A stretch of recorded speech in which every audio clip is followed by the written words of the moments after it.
কোনো রকম বাধা ছাড়াই নরসিংদীর ভেলানগরে বৈষম্য বিরোধী ছাত্র আন্দোলনের শিক্ষার্থীদের বিক্ষোভ সমাবেশ। বৈষম্য বিরোধী ছাত্র আন্দোলনের ধারাবাহিক কর্মসূচি অনুযায়ী আজ সারা দেশে বিক্ষোভ মিছিল ও সমাবেশের ডাক দেওয়া হয়।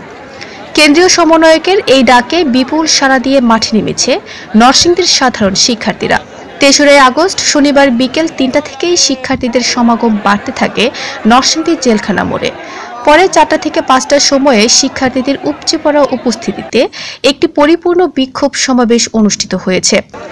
ঢাকা সিলেট মহাসড়কের এই জায়গাটির সম্পূর্ণ দখল করে নেয় শিক্ষার্থীরা।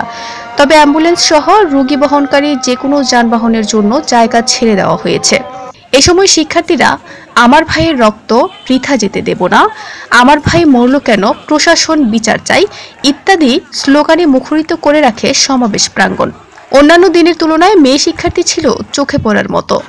কোনোরকম পুলিশি বাধা কিংবা আওয়ামী সংগঠনের দ্বারা তৈরি অপ্রীতিকর কোনো ঘটনা ঘটেনি এই ছাত্র জনতার সমাবেশে। আন্দোলনকারী শিক্ষার্থীরা জেলখানা মোড়ের নামকরণ করেছে তাহমিদ চত্বর। গত 18 জুলাইয়ের আগেও যেটি নরসিংদী জেলখানা মোড় নামে পরিচিত ছিল, বৈষম্য বিরোধী ছাত্র আন্দোলনে অংশ নিতে এসে এখানে নির্মমভাবে নিহত হয় তাহমিদ।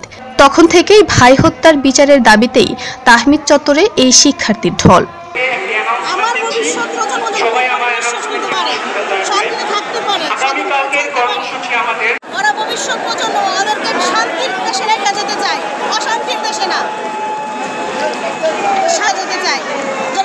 নিঃশ্বাস নিতে পারে, মাথা উঁচু করে চলতে পারে, ঠিক আছে।